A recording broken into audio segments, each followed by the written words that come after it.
Dear viewers, السلام علیکم ورحمۃ اللہ وبرکاتہ۔ ہمارے چینل کا مقصد اپنی بھی اصلاح کرنا ہے اور آپ کو بھی اطلاع دینی ہے۔ الحمدللہ چونکہ ہم سب مسلمان ہیں تو آپ کے لیے ہم ایک شارٹ کلپ بنائیں گے اور وہ آپ کے ساتھ ہم شیئر کریں گے۔ آج کا جو ہمارا کلپ ہے وہ نماز فجر کی پابندی کرنے والوں کے لیے ہے کہ نماز فجر کی پابندی کرنے والوں کے لیے 10 کون سی ایسی بشارتیں ہیں جس سے کوئی بھی محروم نہیں ہونا چاہے گا۔ میں سمجھتا ہوں کہ کوئی بہت بڑا بد نصیب ہی ہوگا جو ان نبوی بشارتوں کو پڑھنے یا سننے کے بعد بھی نماز فجر کو چھوڑ کر سوتا رہے گا۔ اس میں پہلی بشارت بروز قیامت اسے مکمل نور حاصل ہوگا۔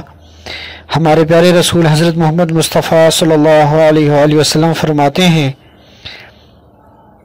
جن کا ترجمہ یہ ہے کہ تاریکیوں میں پیدل چل کر مسجد جانے والوں کو قیامت کے دن مکمل نور کی بشارت ہو۔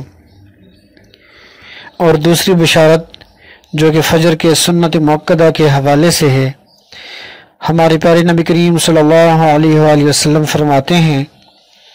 کہ فجر کی دونوں رکعتیں یعنی سنت دنیا و ما فیہا سے بہتر ہے۔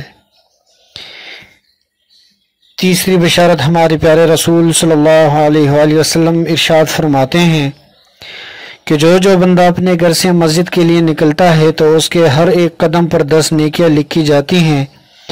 اور مسجد میں بیٹھ کر نماز کا انتظار کرنے والا گویا مسلسل نماز پڑھ رہا ہوتا ہے یہاں تک کہ وہ اپنے گھر کو لوٹ کر واپس آ جائے۔ چوتھی بشارت جو کہ نماز فجر کی ایک خصوصی جو ہے وہ فضیلت کے حوالے سے ہے، اور جس میں ارشاد باری تعالیٰ ہے اللہ جل شانہ قرآن کی سورہ الاسراء میں آیت نمبر 78 میں فرماتے ہیں کہ اقم الصلاۃ لدلوک الشمس الی غسق اللیل وقرآن الفجر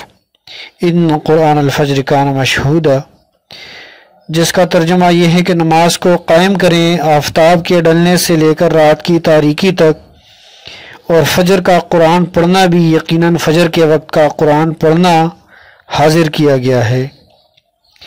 پانچویں بشارت جو کہ جہنم سے نجات کے حوالے سے ہے، ہمارے پیارے رسول صلی اللہ علیہ وآلہ وسلم ارشاد فرماتے ہیں کہ وہ شخص ہرگز جہنم میں نہیں جائے گا جو طلوع آفتاب سے پہلے اور غروب آفتاب سے پہلے نماز پڑھے یعنی فجر اور عصر کی نماز ادا کرے۔ چھٹی بشارت جو کہ بہت زیادہ بڑی ہے، جریر بن عبداللہ رضی اللہ تعالیٰ عنہ ارشاد فرماتے ہیں کہ ہم نبی کریم صلی اللہ علیہ وآلہ وسلم کی خدمت میں حاضر تھے۔ آپ صلی اللہ علیہ وآلہ وسلم نے چاند کی طرف نظر اٹھائی جو 14ویں رات کا تھا، پھر فرمایا کہ تم لوگ بے ٹوک اپنے رب کو اسی طرح دیکھو گے جیسے اس چاند کو دیکھ رہے ہو، اسے دیکھنے میں تم کو کسی قسم کی بھی مزاحمت نہ ہوگی، یا یہ فرمایا کہ تمہیں اس کے دیدار میں مطلق شبہ نہ ہوگا، اس لیے اگر تم سے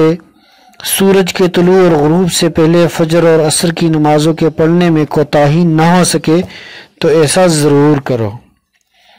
ساتویں بشارت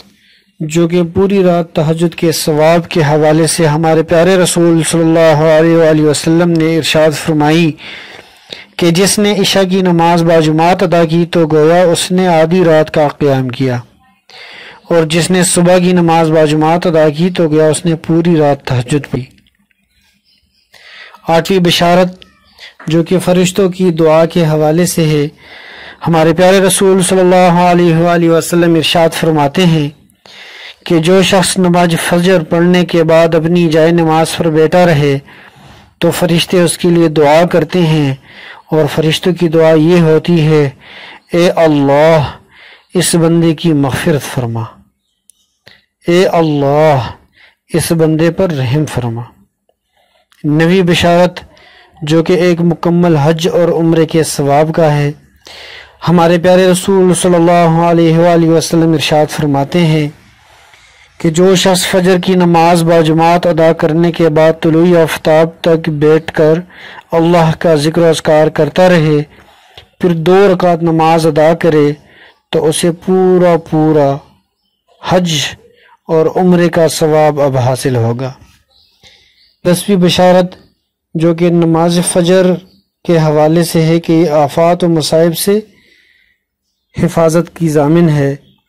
پیارے رسول صلی اللہ علیہ وآلہ وسلم ارشاد فرماتے ہیں کہ جو صبح کی نماز ادا کر لے تو وہ اللہ کے حفظ و امان میں آ جاتا ہے۔ تو معزز حاضرین و سامعین، آپ سب سے عاجزانہ التماس ہے کہ فجر کی نماز کو ہر صورت میں ادا کریں۔ اللہ جل شانہ ہم کو اور آپ کو، بولنے والوں کو اور سننے والوں کو، اس پر عمل کرنے کی توفیق عطا فرمائے۔ السلام علیکم ورحمۃ اللہ وبرکاتہ۔